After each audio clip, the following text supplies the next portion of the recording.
Perkenalkan, saya Ricardo Sinulinga akan menjelaskan kabel UTP beserta simulasinya. Apa saja yang akan kita bahas pada kali kesempatan ini? Yang pertama, kita akan masuk ke dalam pendahuluan UTP. Sejarah kabel UTP dimulai pada tahun 1983 di Amerika Serikat, dan salah satu kunci penting untuk menghubungkan perangkat telepon analog yang bisa kita kenal sebagai plain old telephone service. Di dalamnya itu, pada kemudian di tahun 1990-an kabel UTP mulai dikembangkan untuk kepentingan komunikasi dan transfer data digital, dan tentu saja Amerika Serikat sebagai pelopornya. Kemudian ada generasi UTP. Yang pertama, generasi pertama, dia bekerja di dalam frekuensi 0,4 MHz, dan pada kategori ini masih mendukung komunikasi suara, belum data. Dan ini tidak bisa digunakan untuk mentransmisikan data, ya, seperti saya jelaskan tadi. Kemudian ada generasi kedua, mendukung komunikasi maksimal 4 megabit per second di dalam frekuensi 4 MHz. Nah, di generasi kedua ini bisa mentransmisikan data, namun belum sebaik yang akan datang. Di dalamnya ini dirancang oleh jaringan token ring network dan protokol local talk Apple dari IBM. Kemudian ada generasi ketiga. Generasi ketiga ini bekerja di maksimal 10 megabit per second, frekuensi 16 MHz. Merupakan salah satu generasi yang masih sering digunakan pada zaman ini. Kemudian ada generasi keempat. Generasi 4 ini mendukung maksimal 16 megabit per second di dalam area frekuensi 20 MHz. Ini sama pada generasi kedua ini, namun dia bekerja di jaringan IBM Token Ring yang bekerja di sekitar 16 megabit per second. Kemudian ada generasi kelima. Ini generasi yang juga sering digunakan pada zaman ini. Dia bekerja pada maksimal 100 megabit per second di area frekuensi 100 MHz. Ini generasi yang sering digunakan, yang seperti saya jelaskan tadi, dan ini juga merupakan kabel jaringan yang paling populer di kalangan penggunaan jaringan komputer, karena ini lebih murah daripada generasi yang pendahulunya. Kemudian ada generasi 5E. Nah, ini di sini menjadi poin adalah perbedaannya itu hanya dari standar keseragaman lilitan saja, karena kepada kabel UTP kategori 5E ini dibuat lebih tinggi. Dan juga kabel UTP 5E ini lebih mendukung jaringan komputer gigabit, sekitar 1 gigabit per second, dan bekerja pada frekuensi 100 MHz.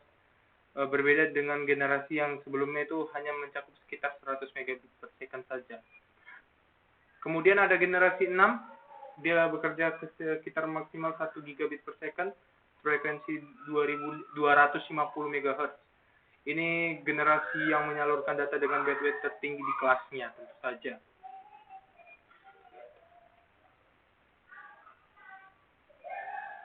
Nah, kabel yang UTP yang sering digunakan saat ini apa saja sih?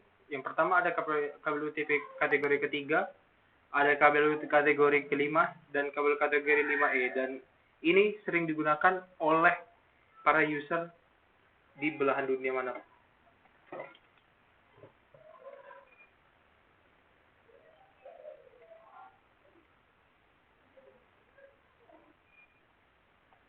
Kemudian UTP di masa depan ada generasi 6 bagian 2. 6A ini sedang dalam proyek perkembangan. Dia akan mendukung sekitar di dalam jaringan sekitar 10 gigabit per second. Ada generasi ke-7. Hanya saja dia bekerja di dalam dalam area frekuensi sekitar 600 MHz. Berbeda di generasi 6A yang bekerja di area 500 MHz. Kemudian ada generasi 7. Dia bekerja di area 1000 MHz dengan frekuensi jaringan sekitar 10 gigabit per second. Kemudian ada generasi ke-8, yang generasi yang akan digadang-gadang yang akan paling tinggi. Ini dia bekerja di area 2000 MHz dan bekerja pada jaringan 40 gigabit. Kemudian kita masuk ke dalam karakteristik UTP itu sendiri. Kabel UTP ini ada memiliki 8 warna, dan di dalam warnanya ini ada 4 lilitan. Fungsi dari lilitan ini sendiri berfungsi untuk mengurangi induksi dan kebocoran pada kabel itu sendiri. Nah, di dalam warna kabel ini ada memiliki peran dan fungsinya. Yang pertama ada jingga. Jingga ini berfungsi sebagai penghantar paket data, putih jingga juga sebagai penghantar paket data, hijau dan putih hijau juga sebagai penghantar paket data, biru dan putih biru ini memiliki fungsi yang berbeda. Dia berfungsi sebagai penghantar paket suara. Kemudian ada coklat dan putih coklat, ini dia berfungsi sebagai penghantar aliran listrik tegangan DC, tegangan dinamis.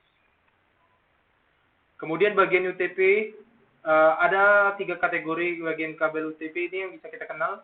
Yang pertama ada kabel straight through, dia ini memiliki aturan penyusunan antar ujung konektor yang satu dengan kabel yang lainnya.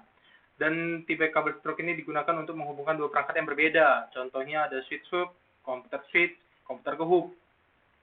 Kemudian ada kabel crossover. Kabel crossover ini sendiri aturan penyusunannya itu berbeda tiap ujung konektornya. Tiap crossover ini juga biasanya digunakan untuk menghubungkan 2 perangkat yang sama, komputer dengan komputer, router dengan router, switch dengan switch, hub dan hub. Dan yang terakhir ada kabel rollover. Nah, untuk kabel rollover ini memiliki keunikan, dia penyusunannya terbalik antara ujung konektor yang satu dengan konektor yang lainnya. Kabel tipe rollover ini digunakan untuk menghubungkan 2 perangkat jaringan yang berbeda, hampir sama dengan tipe straight through tadi, namun tipe kabel ini lebih menghubungkan perangkat yang memiliki konsol, seperti switch dengan printer, switch dengan proyektor, dan lain sebagainya.